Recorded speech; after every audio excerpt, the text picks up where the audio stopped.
Hello everybody, welcome back to Wolfeei. Today we're going to be doing an event review of MCC Haunted Hoedown. The entire thing, I'll say this just in advance so everybody's aware.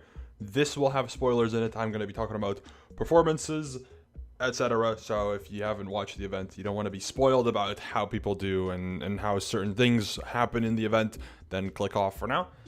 Alright, spoiler alert out the way. This event was pretty good. On screen right now is the watch party. It's up on the channel right now. If you're watching this video, the video uploaded before this one is the one that was the watch party, so go watch it. I did it with 5 of the pals, John DeBuck, Not Souls, Dakota, Celestial Rain, actually Narwhal, and Zuru was there too. We have a full squad, okay? 5 people. 5 people watch party. It was very fun. It was a nice little vibe. We had some people who don't watch MCC that often, some people who test for MCC, some people who do watch MCC pretty often. A fun little mix, so go check that out. Anyways, enough plugging out the way. MCC Haunted Hoedown. Pretty fun event, and I must say, I would argue that the result of this event was mostly unexpected. I'm not entirely surprised by the top 2. I don't think people are necessarily like shocked to find out who the top 2 teams were for this event, but I feel like a lot of people had a certain opinion and were very, very confident about that certain opinion, which ended up being incorrect, being the green team. We're going to talk about it right now. Before we get into the event performances game by game, we're going to go over every single game and analyze it bit by bit, talk about what happened from my perspective at least. Maybe there's some things I missed, maybe there's some things you missed that I know that you can be told about by me. We'll figure that out. Let's first look at the winners. So here comes the winner screenshot. 3, 2, 1, boom. Bam! This team, Aqua team, which I don't think was one that was like generally agreed upon to be the best. Then again, I must admit, I didn't look at predictions much, so I could have totally missed people's predictions saying that this team was broken or whatever, right? I did say on the prediction stream, which I assume a portion of you guys at least were, therefore, this team ended up coming out on top for a lot of these predictions for every single game. Not as much as that actually ended up happening, because this team, I think, got first in the first 4 games or something like that. They just kept getting first. We'll get into it in a little bit, but they were dominating from the start. They didn't like sweep the entire way through. They were sweeping for about 5-6 games, and then I dropped a little bit, and they dropped another little bit, and then the final game, it still came down to the wire a little bit, but still pretty close-ish near the end. Not super close, but close-ish. And glad to see that at least Ghosty and Antvedem have managed to get their first wins. For Ghosty, it's still a mystery whether she will be a recurring player. I hope so, because she's awesome, of course. That's my friend. I hope she gets to play more. But nice to see that Antvedem also got his first win. And Jordan now on, what, 4? 3? Something like that. He's got a couple wins now, which is kind of crazy. If you told somebody that he'd be getting his 4th win 2 years ago, or a little bit longer, I guess, I don't know, people wouldn't have believed you. And also Hoedown, kind of like proving even further that he does deserve to be called S tier, which I still stand by it. I called this from the start. Hoedown is good at Minecraft, okay? He just needs some time to get adjusted, and he's gotten adjusted super comfortably. Hoedown popped off. Also, the yellow team needs to be talked about, because they did really good too. Dodgeball was super close. It literally came down to Shane versus Haley, Fire Breathman versus Ghosty Fruit, Romeo versus Juliet. It was crazy, okay? It was insane.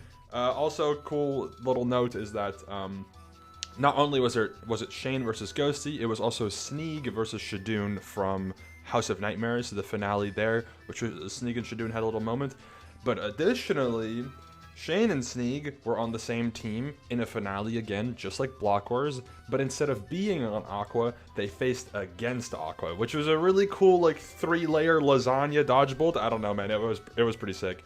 Anyways, let's get to the games. Enough yapping. Boom.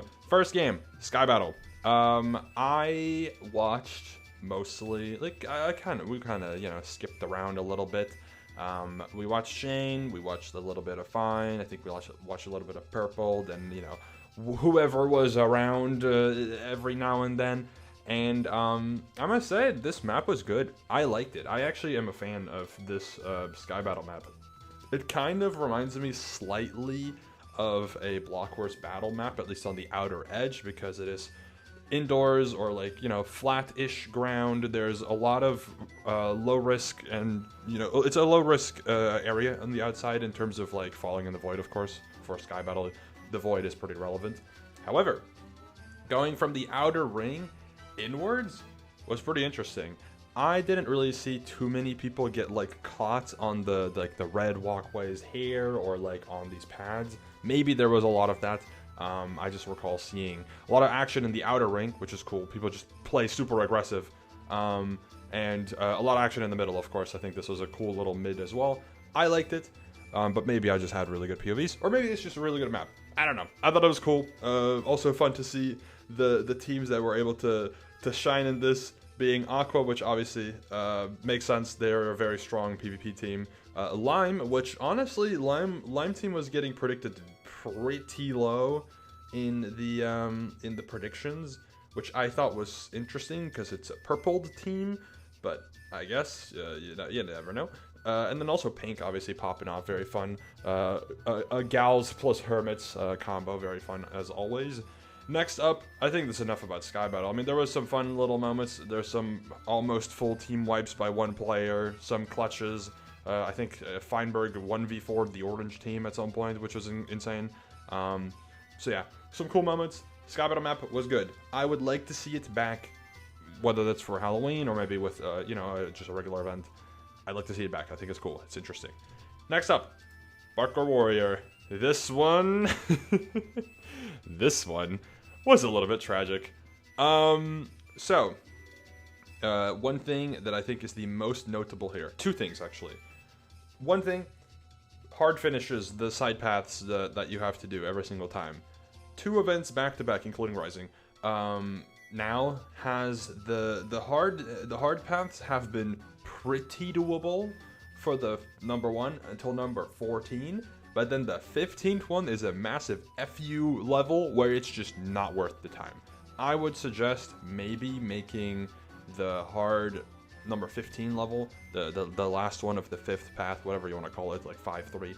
That one needs to be slightly more doable, or make that slightly more doable and then also make the other ones slightly harder. I understand it's probably very difficult to balance because obviously the maps are probably seeded in some way, or maybe there's like a generation system that they use where it's semi-random based on like a balancing that they have internally. At least I assume that's how that works. However, I do think that the side paths generally are a little bit too easy near the end until the 15th one, which is way too hard. Nobody's doing that. Okay, nobody's doing that. I think it's a little ridiculous that that specific one is like that much harder than the rest, but I digress. Anyways, second part, the hard finish this time around, the hard ending. Oh boy. I must say, I think the first half of the hard ending was too easy.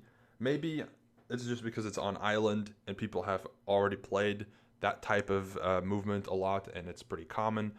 Maybe people are just very adjusted to it. It felt like people were kind of flying through that pretty easily. And with, you know, people who attempt the hard finish typically are the higher end players of teams. They did really good in that first half. That second half, though, I think we just picked an unlucky POV. We were watching Shane. Apparently 4 people finished hard. If I remember correctly, it was CPK, Feinberg, Frost, and Pizza Hut. I could be wrong, but I think that's correct. Maybe Purpled. I don't know. No, Purple didn't finish, I think. So I think the 4 I mentioned is correct. And then we watched Shane, who was really close to finishing twice. He just ended up fumbling literally on the last jump twice. It was really sad to watch, but he still did good for the rest of the run, so nothing to beat himself up over too much. And also, he made it to dodgeball. It doesn't matter. It's fine. He still made it. Anyways, yeah, Parkour Warrior, the hard finish, I think it's fine. Like, the first half should be harder. The second half, it's going to just stay like that probably forever for the most part. It's just classic to have the tower. And, like, it should be rewarded. If people know how to do it, just let them do it. I don't know. I think it's fine. And then, yeah, for the rest, not too much to note. I think for something that's obviously important to note is, like, Aqua team obviously did really good because they all have medium finishes on their hand, and they also are just all decent at the game, so they're just gonna do good at the game like this because it's all about how, like, who has the best team on average for parkour. You win. That's it, pretty much. And then maybe somebody will fumble, like Purple, maybe will fumble on the hard ending and cost this team a lot of points. But that's like the only factor that comes into play. If your team's just good at parkour, you do good at parkour. It's simple as that. And then obviously there's some teams here that shot up probably because of that extra multiplier addition. Because from 2 to 5, there's one of the hard finishes on every single team. So pretty damn good. I must say, that's pretty impressive. Anyways, enough about Parkour Warrior. My opinion still stands, by the way, that Parkour Warrior is generally one of the least exciting games to watch until the hard finish, because a lot of the levels are on MCC Island. I do think this one in particular was pretty good. I don't know why. Like, this Parkour Warrior just felt like it was more interesting. Maybe it was because I was just more engaged with a bunch of the homies, or maybe whatever other factor came into play. Maybe just because Shane was, you know, it's like a roller coaster experience to watch that one. Not sure, but yeah, Parkour Warrior, not my favorite, but it was pretty solid this time around. I thought it was cool. Next up, Railroad Rush. Oh god. Railroad Rush was interesting. We saw the first ever third room completion, and that team ended up in 8th. You might wonder how that happened. I will explain. So, there was a problem with this map that very easily was, you know, flew under the radar, which is that part of the map was built using mud. And if you know Minecraft enough, mud blocks are not full blocks. They're actually like 0.9 something blocks. I don't know how big a mud block exactly is, but it's not a full block, and that's relevant, okay? That's very relevant because minecarts are janky, I've been told, and they work in a very silly way. So, what happened was, Blue team used a strat that was discovered, I think, a couple events ago, maybe. I don't know exactly when this was looked into, where you can skip like a couple of blocks sometimes with minecarts, like flying off of a ledge and landing. Sometimes you don't need to place full rails the entire way through. You can skip a couple of blocks. And this works for the most part. I think this happened to Cyan team too, but I'm talking about it for Blue because I feel like the Blue one has been talked about more. So this happened with Cyan team too. But what happened with Blue in the instance that I actually saw live was Feinberg and his team, mostly Feinberg because he was the one mainly responsible for making the rail, took a pretty decent risk, but also kind of adjusted based on how the gameplay worked. I might be able to pull it up if I quickly locate Feinberg on Twitter, which I don't know. Let me just get Feinberg Twitter real quick. He made a little video about it. Railroad Rush incident. Well, here we go. We'll watch it right now because I think it's relevant. Here we go. The rails. I'm so happy. I cranked the glob out of this game, dude. You did crank. Wow. So here you don't see this, but actually this is a perfect example of what I mean. So you see how before this part of the rail here is blue. What happens is the path turns blue. It starts counting like what distance is traveled with the minecart. This rail over here, you might think, oh, you need to connect it, blah, blah. I don't think it counts. At least according to this not turning blue. Doesn't seem like it counts, so you don't have to place that rail. That's a rail you can place somewhere else. That's relevant because you'll see it soon. It's incredible. Right here. It's so good. And now, boom. What a gap. I don't know what the number of blocks is, but the minecart lands here. I think it's a 1, 2, 3, maybe 4 block gap. Yeah, probably 4 block gap that previously in the showcase, I think Feinberg will probably look or showcase it in the video.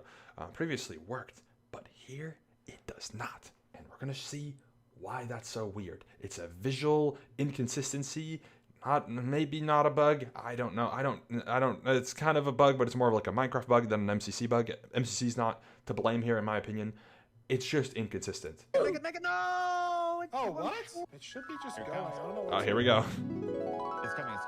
So you'll see the minecart come over here, and it's like, oh, it flows, it flies over, right? It flies all the way to the back. So Feimer's like, okay. It's like overshooting. It's overshooting, so you got to fix it, right? Yeah, so you just place that there. Yep, just ignore that. Yep, perfect. And then, boom, it comes over this time around.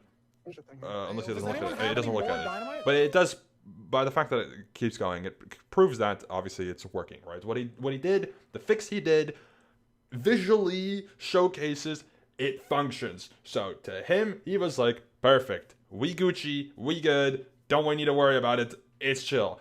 I must say, in the watch party, if you watch the watch party and you know what I was talking about during this, I was like, Feinberg, I understand that it looks like it works like that, but that's a big risk you're taking, man. This is just a theory that people have. It's not been proven that it does more than like a couple block or like 1 or 2 block gap. Maybe this will be too much. Well, why did it not work? Oh yeah, Fein will explain it here. I mean, just watch the Feinberg POV. Hold on, a different perspective. Hold on. Paths. Is there a second side path anywhere? Is it under? Well, there you go. It's been showcased. Boom. This minecart lands perfectly.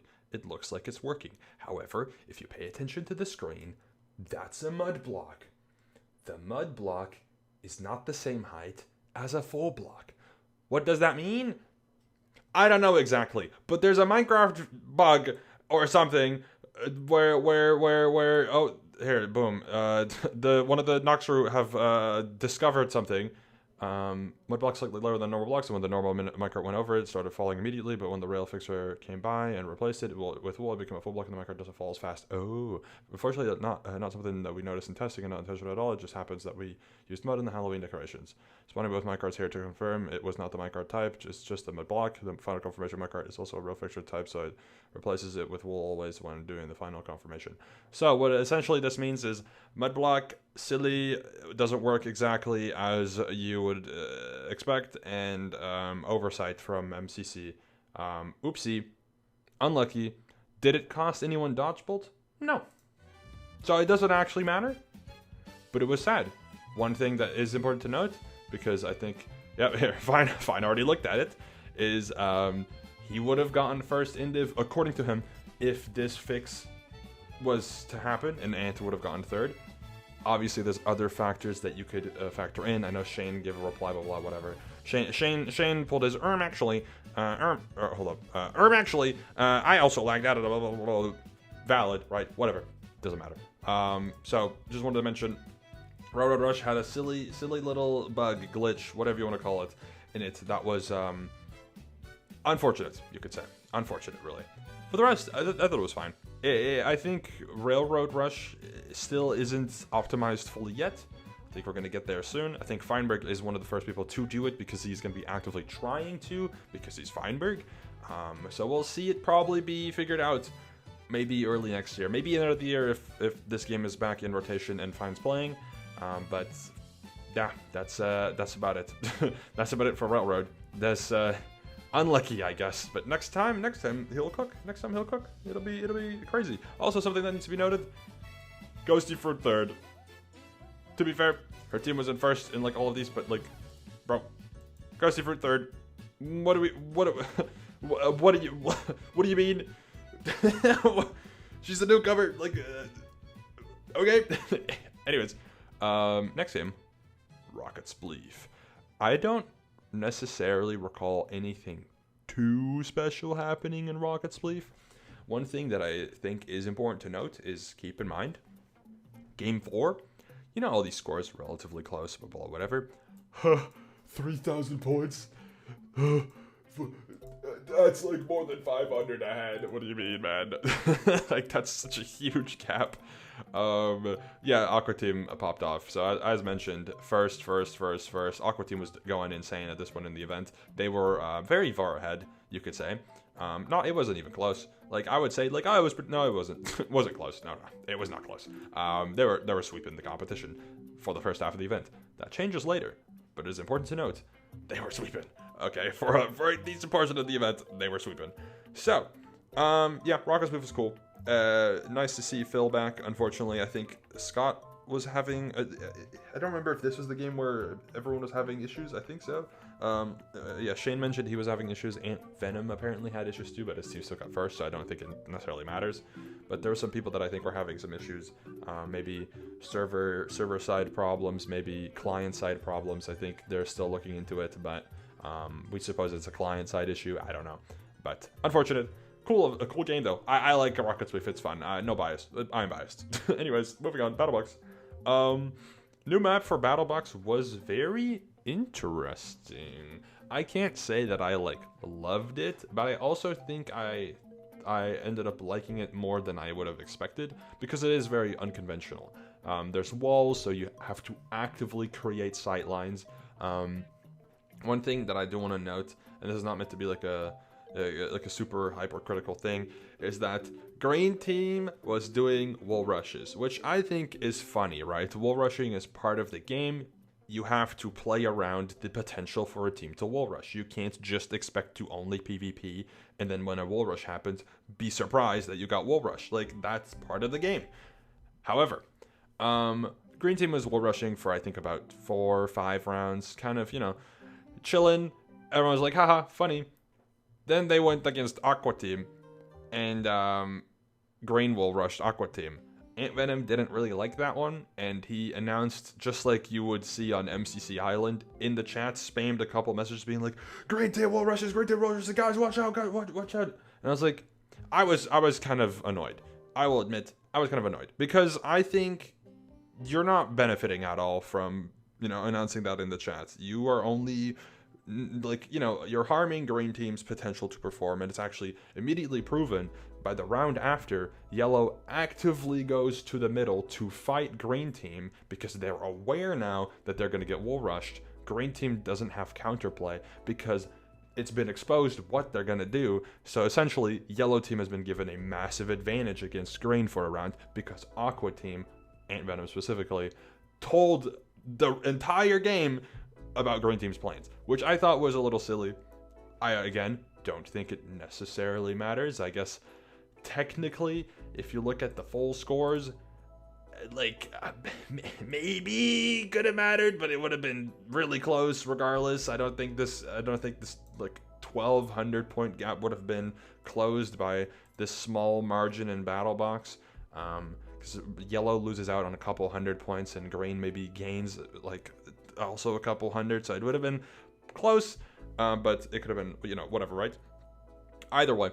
I thought that was a little silly.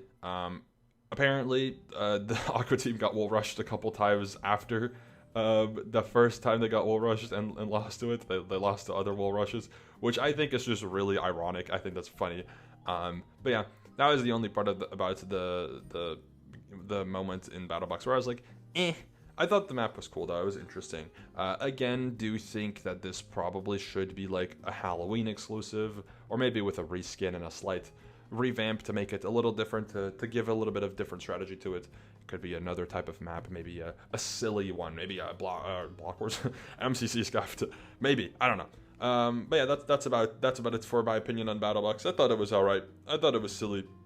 I think this BattleBox is a pretty safe game in MCC. I think there's usually nothing wrong with it. I think it's always a fun little different one, and because it frequently gets different maps, probably the game that has received the most new maps, unless you count Grid Runners rooms. BattleBox is always fresh, so I think it's cool. I like it. Anyways, bingo. I must say, before the event, I feel like there was a relatively common consensus on Nether Bingo where it was obvious that people didn't really like this, people being players didn't really like this the last time it was played, which was in I think MCC super early on. They skipped the most recent Halloween event, so whenever this was last played, it wasn't well received. I think this one was probably slightly better in terms of overall gameplay. However, one thing that I do think is very silly, that I do not agree with in terms of a game design choice, is the inclusion of chest loot as a requirement for the game. I think that's stupid. To be completely honest, I think that's stupid. I don't think it ended up impacting the event too much, but I do think that just the stress that you can create by making people look for chests, and then if you don't loot a chest immediately, you're screwed type of vibe, is a little silly. So that I wasn't a big fan of. The rest was fine. I think the bingo board was okay. One thing that also needs to be mentioned is that obviously Feinberg was going to win this one. I think anybody who didn't predict Feinberg to at least get the most bingos by himself was just wrong, because it's Feinberg. He does this every single day. He speedruns for a living. He literally knows how the nether works. If you watch his POV, you'll literally see him poke random holes into netherrack because he knows something's there. And I'm just like, how do you even know that? Obviously because he's seen these things so many times, so he just remembered. But like, it was so obvious that like blue team was gonna win this. The way it ended up happening though was really funny. I think there actually is a clip. If I can find it, 1 second. I think Hannah posted it in her server, if I remember where this is at. 1 second. Boom. Bam. Found it. So, clip from Hannah here. Hold on. Let me pause the music. Boom. Yeah. I don't know how to I'm light gonna make it. the red nether brick in a second. Respawning for netherite scrap. Red I only nether have brick's one done. netherite. Nice. That's it. I'm strip mining for netherite. Never What mind, I else fell is in lava. left? It's an interesting situation which resulted in this image, which I think was just funny. I think this is just really funny. What happened, if you didn't understand this clip, one of the objectives for Bingo this time around was to light a nether portal. Just lighting a nether portal. That's it. You don't have to make it yourself. You just have to light one. What happened here is Hannah was building a nether portal to do this objective. However, she didn't have anything to light it with. She didn't plan for that or whatever, right? Feinberg had the opposite issue. He had something to light a portal with, but he didn't have enough obsidian to make a portal. So what he was doing actively was trying to look for a ruined portal, because he had seen one before, to be able to make to light a nether portal. What ended up happening was that while he was just flying around, he spotted Hannah. Well, he didn't know that was Hannah. He just spotted a player building a nether portal, and he was like, okay. Flies in like an eagle, or like a hawk, you could say. Flies in like a hawk, lights the nether portal, and then just flies off, which results in Hannah's reaction with just the most like neutral sad face ever, which I think was just funny. Yeah, just like, oh man. But I respect Hannah for being a good sport with this though. So like, I think it was just a silly little moment, and yeah, I thought it was funny. Just a funny little bingo moment. I don't know. Again, didn't end up really mattering if you look at the overall scores of the event. Like, maybe green or pink could have gained a nice little bonus from that, but I think it would have put them in third instead of in like second. So maybe it could have mattered, but I don't think it would have made that much of a difference, because the result would have been that they would have gained like not even an extra row, just one like bingo slot, and they would have had to complete like the whatever's in the top left, or maybe the netherite scrap or other things as well to be able to get there. So that's I think it's fine. I think it was a funny little moment, and it just made the Feinberg bingo POV a little sweeter, because it was just hilarious. I thought it was funny. One thing that is also insane is that they shot up from 9th to 2nd. Hello, 5.6k, game 6. That's SOT numbers, and even in SOT nobody got that. I don't know how good Orange's SOT was, but like obviously the blue team completed the entire bingo board, which obviously should be rewarded. But like 5.6k, that's kind of crazy. I don't know how balanced the scoring is in MCC. I don't know if people really pay attention to it. I do think that obviously it is very dependent on team balancing. Ultimately, the main thing that should be important in games is that the point difference is the same rather than the point total, which blockers will probably have to look into soon. However, I am scared because I know people don't understand that. They don't understand that like creating the same point gap is what's important, not the same point amount, because if Order Up has 1,000 points total with the same point gap as like Trailblazers, for example, right? I don't know what that normal point gaps is. Same point gap, but Trailblazers' total number is 3,000, hypothetically. People will be like, Trailblazers scoring is broken. It's the same. It doesn't matter. Oh, frick. Where do we go? Okay, we're back. Anyways, yeah, bingo, silly. But I also do think that the bingos this year haven't been the strongest. I don't know if bingo was in Pride, but the bingo in Kickoff and the bingo in this one, just in terms of gameplay, felt like they were slightly lackluster. I don't know what could be done. Bingo is pretty limited in terms, or at least in this format, relatively limited. The only thing that I could see MCC do is make or find a way to seed things where it's multiple biomes, and maybe they just only, it's just certain biomes that have fun overlap or something that you could create fun items with. Can I think of anything specifically? No. But maybe if you go say like, oh, put like in the middle of the map, put a lit nether portal with an unbreakable area. You make it unbreakable, lit nether portal, right? And then you have like daylight sensor as like a craftable item, because I think that requires quartz and stuff. That could be fun. I don't know. That's just my opinion, though, on Bingo. I think you could experiment with it a little bit more to make it slightly more interesting, maybe. That's my opinion, though. Anyways, Meltdown. Meltdown was also a bit of a roller coaster. One thing, again, that I think is interesting to note here is that, how Aqua Team is sweeping the competition thus far. They do mid in Battle Box, they do mid in Bingo. Meltdown, that's where some of the point gap is closed in a little bit. As you can see right there, like, someone like a yellow team getting second and Aqua team getting ninth. This is where the MCC multiplier can come into play and switch things up a little bit, make things a little bit more interesting. The point gap was closing a little bit. However, going into SOT, that point gap is really hard to overtake. All right, like if we look at the SOT scores, could you say technically that if blue team like popped off, they could have taken over like yellow probably for this event? Debatable, man. I don't know. Like this gap is like 600. Maybe if the Feinberg fumble didn't happen, they could have done it. But even then, it is what it is. First, talk about Meltdown though. Meltdown.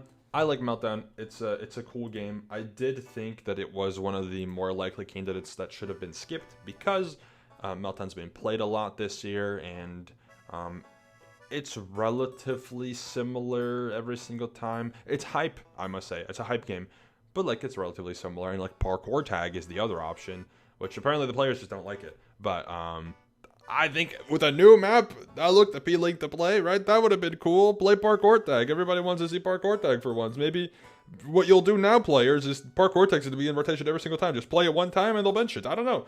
It's like SG.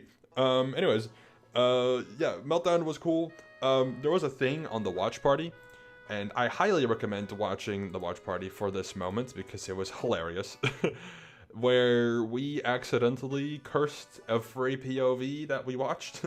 Especially in that first round, we watched about 6 POVs, and the moment we click on their POV, they start losing, which is just insane timing. After that, we started watching like Purple, and Purple team was doing absolutely insane. This whole team like just came together for Meltdown and had pop-off moments, which I think was awesome. I think a genuinely really cool POV to watch for Meltdown. So, and apparently they set a record. I heard that they set a record for something. I don't know if they set a record for total points, but I think they set a record for most points in one round. And I think they beat the Cyan Underdogs team, which is insane, by the way, because that team was min-maxed for Meltdown. And this team did better. Like, holy moly. Another thing I guess that I should mention regarding just breaking records is that a lot of records have been getting broken recently. Sorry, my brain is just rapid firing off and off and off. This time around, obviously, there was a record for Meltdown. I would argue that there should have been a record for Railroad Rush. Maybe. I mean, at least it should be noted that somebody at least completed, or a team, completed 3 rooms. That's never happened before, I think. Any other records? Parkour Warrior? Probably not. Maybe? I don't know. That's probably it. Oh, Bingo. Yeah, new Bingo record. Of course. So yeah. Multiple records being set. Some of them, 2 of them being Feinberg related. I know Feinberg's not the undisputed GOAT of MCC, but give this man some events to some events to get adjusted, and he's definitely going to be fighting for that top spot. I know Shane's been talking big about Feinberg, blah blah blah, isn't the best, and he isn't right now. But you better watch out. You better watch out. All right, he's coming. All right, Feinberg's coming. You can't stop him. Anyways, I think Meltdown was cool, and nothing really to comment further than that. Meltdown had the regular Meltdown moments. A fun game. I would like to play it. I would like to see it benched, or just not. Like, whatever. I would like to see it benched next time around. Hoping that... actually, I'll adjust this after, because I don't want to keep you up too long. Last game. Sands of Time. This game is very commonly the last game. I don't think it was a problem this time around, though, because we haven't seen SOT much this year. We've seen it twice, I think, if you include a Rising. I could be wrong, but I think we've seen it twice, including Rising. Maybe 3 times. So it was fun to see it back in rotation. Kinda scary that, kinda scary that it was left for the final 2 games to be voted. You know, there's always randomizers that come into play for voting, but considering its opponent was Parkour Tag, I think it was pretty obvious that it was going to be SOT that was getting played. So fun that SOT was played again. Pretty interesting, like, things that happened. Feinberg, I think, got locked in, which is tragic, of course. For the rest, I don't really recall there being super notable moments. H-Bomb refuses to kill mobs. I understand that H-Bomb is, like, agreed upon to be one of the best SOT players, and I'm sure that still holds strong, okay? I still think that H is one of the best players. But some of the decisions that H-Bomb makes in SOT don't make sense. He'll, like... he will attack mobs, right? But then not kill them? Which I don't understand. Surely you save more time. If you're going to attack mobs, if you're going to spend time on attacking mobs, you save more time by going for an extra hit or 2, takes about 2 seconds, to kill the mob, rather than hitting it twice, which already takes a couple seconds, running away, keeping it alive, it keeps shooting you, it keeps attacking you, you keep getting ping-ponged between silverfish, and you just don't kill them. Like, what? What's the point? What's the point? What's the point? Genuinely, what's the point of even attacking the mobs if you're not killing them? I don't understand. Too much going on there. Either way. I think, yeah, SOT was cool. Orange team winning doesn't entirely surprise me, but I wouldn't say that I expected it. But I'm, like, pleasantly surprised to see Orange team winning SOT. Always fun to see a team that's, I guess, kind of mostly flew under the radar for this event pop off in a game. I do think that, aside from Aqua Team, we did see a decent amount of switching up in terms of pop-offs this event. Not every team had their pop-off, but, like, most teams got a chance to pop off, which I think was fun. So, yeah, cool event. SOT was a nice little finish, and, yeah, Dodgebolt, I already talked about it. Yellow versus Aqua.